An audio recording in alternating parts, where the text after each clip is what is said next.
Welcome back to the Bearded Horror Review. My name is Dan, aka the Boogey Man, and I am back after a short break for my health. But we are back, and it is Christmas. Santa! Oh my God! And we are going to be doing a Christmas special here today. I thought I would do something a little bit different because I missed spooky season. And obviously, with it being Christmas time, I can do something a little different. I didn't want to just do a review of a new film or, just do a normal review. I wanted to do something slightly different, which, it will be a review. But I think you'll know the answer to this if you can see my hoodie. But it's more going to be just a conversation. And I talk about my experience with this movie. And if you haven't guessed by the thumbnail or follow me on Instagram, this is going to be A Nightmare Before Christmas. Surprised, aren't you? What more fitting film could I talk about for the alternative, emo, goth side of myself and the musical side of myself? This is just a melding of those two worlds that is just perfect. I grew up in a house of music. I grew up as a musician, and this film is essentially a musical. It's a Disney songbook. It's a classic Disney animation with songs in between the action. If you haven't seen or heard of A Nightmare Before Christmas, it is a Tim Burton produced stop motion animation film. He came up with a poem when he was working at Disney, never got made into a film. Eventually it came about and he was able to make it. He produced it and Henry Selick directed it.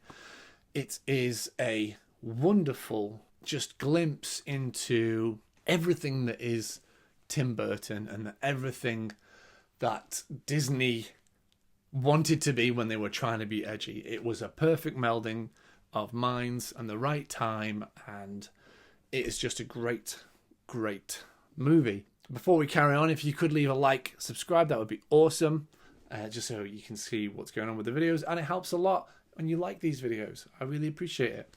So, A Nightmare Before Christmas, let's just talk about the plot a little bit. And if you don't know, essentially it is about these creatures that live in a place called Halloween Town. It is centered around Jack Skellington and Sally. Jack is the ghost with the most. He is the Pumpkin King. That's right. I am the Pumpkin King. He is the best, most scary person that lives in this Halloween town. And he is bored. He's tired of his life. He's tired of his mundane existence. And one day he comes across a new town. He comes across Christmas Town. And from there he decides he wants to do Christmas instead of Halloween. And then it all kind of unfolds from there. And Sally is a creature that has been created who has feelings for Jack and has unrequited love for him. And that's what this film is about. It's about lost love and new love. And sometimes those two are one and the same, but we just don't see it because we can't see past our own frustrations, our own stress, our own doubts, our own boredom. We can't see past it, so we don't see the obvious that's right in front of us. And the music in this film by Danny Elfman is iconic. The songs that go through this film, I sing them on a regular. I think most people, if you don't know the film, you probably have heard them at some point. I even get my namesake for this channel from this film. Well. This film means a lot to me. I grew up in a household where we were always watching Disney films. My mother was a single mother, and she would bring us VHS tapes of Disney films every payday. She did this for a period of years. She would sit me and my brother down, and we would watch Disney films. And I don't know when I first saw A Nightmare Before Christmas, but I know that I saw Nightmare Before Christmas when I was young, and it really impacted me. I really adored this film growing up, and I would watch it every Christmas. Not only because I grew up in a house of Disney, but I also grew up in a house of music. Now, nobody in my family, before my brother came along, really played any instruments. But my mother is a big lover of music. I grew up in a household where my mother was listening to Yes and Elton John and Tina Turner. And my father's house, we were listening to the Eagles and, old AC/DC rock bands like that. And I grew up in this house. And when my brother got older, he was listening to indie bands, Oasis, Blur, The Verve. I was surrounded by this. And then when I got to an age where I could start appreciating music, I discovered Nirvana and Blink-182 and all these bands that just happened to influence me. So I was surrounded by music. I made friends at high school who were all musicians. I started learning how to play guitar when I was 13. So music is a huge point of my life. And so is being emo and goth as fuck. So I've always been darker. I've always enjoyed that side of things, more macabre, and I was dressed fucking emo, skinny jeans, sweeping hair. Not gonna happen now.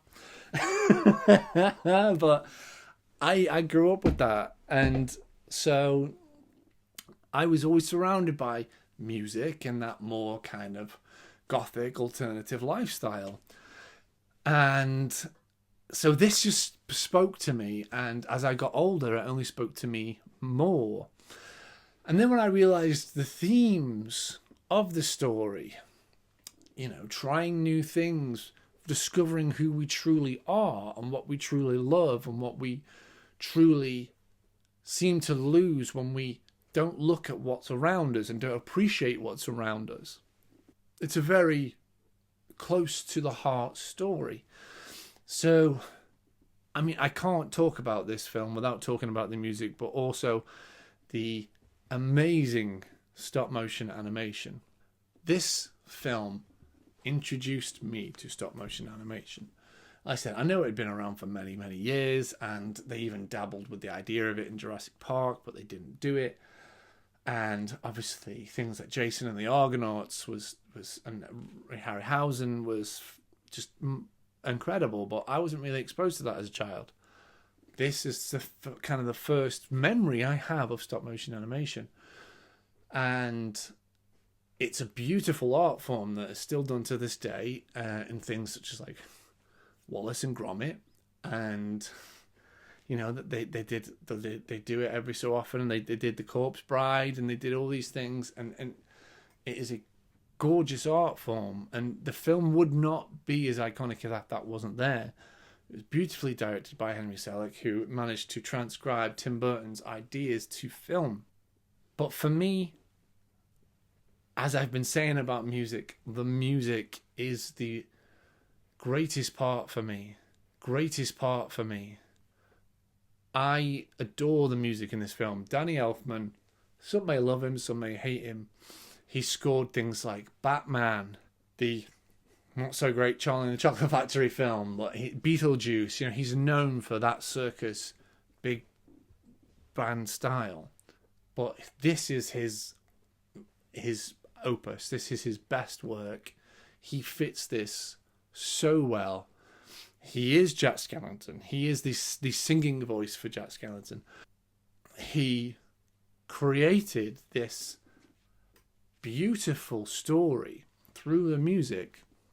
I can't really play any of the music for you because then I will get slapped with all kinds of copyright things and stuff. But this is something that I can just listen to.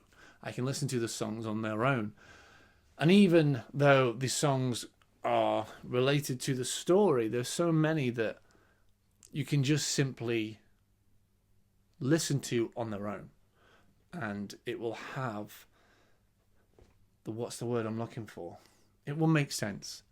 It will have context. It will speak to someone. And it definitely speaks to me.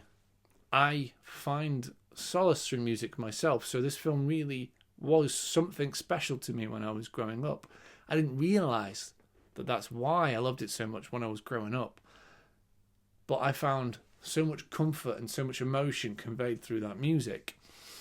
And finding out, years later as an adult, I'm neurodivergent, and that is one of the reasons why. It's just a beautiful way to tell a story simply about how life can be sometimes. I think we've all felt that way at one point, where we have been in a situation where we were, in our job or relationships, where we find ourselves bored with the mundane, bored with the repetitiveness, bored with the fact that we're always just doing the same thing. We're doing the same job. We're doing the same thing every day.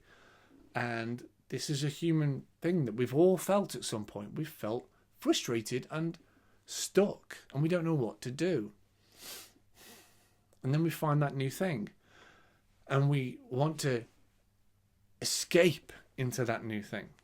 And one of the wonderful things I find about this story is that at the start, Jack is a very frustrated man. He is bored of his life. He wants to move on. He wants to do something different, but he doesn't know anything else.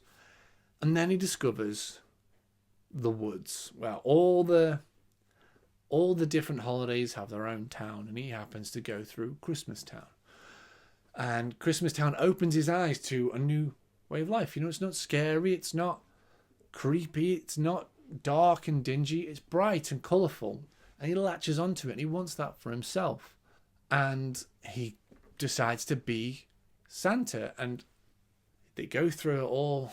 And by the end of the film, he realizes that he didn't need that. He didn't need this other thing influencing him or trying to tell him how to be. That he is Jack Skellington. He loves Halloween. He just needed to be reminded of that. Sometimes you need to step away from a thing to be reminded of what you love about that thing. And that's what this film does. And it goes, he has this revelation that, he is the best at this, and he loves doing this. He was just tired and bored. He needed something new. But he can create that new. He can create better ideas. He can create better Halloween. Create a different Halloween by himself. He doesn't need to change who he is. I think it's a lovely message. And the love story between him and Sally is one that's always going to go down in history. I mean, Blink-182 put it in a song. Yeah. What else do you want? But that idea of the thing that you wanted all along is right in front of you. Again, that's what Sally is to him. Sally is the thing that he always wanted. She's right in front of him. And he can't see past his own hubris. And he needed to fall to see truly what was in front of him, what he had. He needed to hit rock bottom to be able to see where he was from the top. It's something everyone has gone through at some point in their life, and I know I certainly have. It's a wonderful message to just simply say, you are enough as you are. You can enjoy yourself. It doesn't have to be for everybody. It doesn't have to be for anybody else.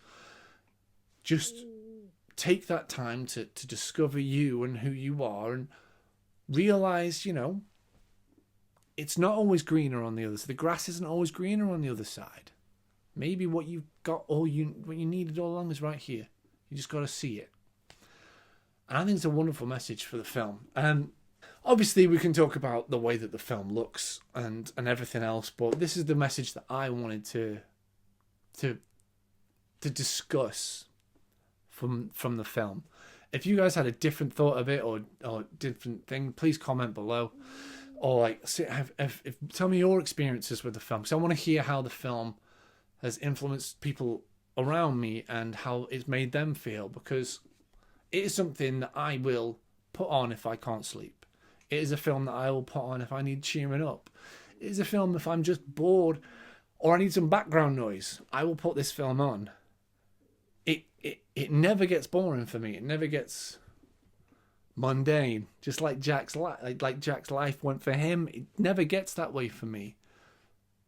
I adore this movie and I adore the music that's in it. It influenced me greatly, and obviously for me it's a 10 out of 10, and I think I'm going to go watch it now. So thank you very much for watching for this Christmas special. Christmas special that is slightly different than like the norm. But I just wanted to talk about my experience with this film. I'm probably going to do it Halloween specials and Christmas specials going forward, doing it this way. Let me know what you thought in the comments below, and if you've got any recommendations for Christmas horror films to be watching this weekend coming, please let me know. Other than that, guys, I hope you're all doing great and have a great Christmas, and finally just happy watching.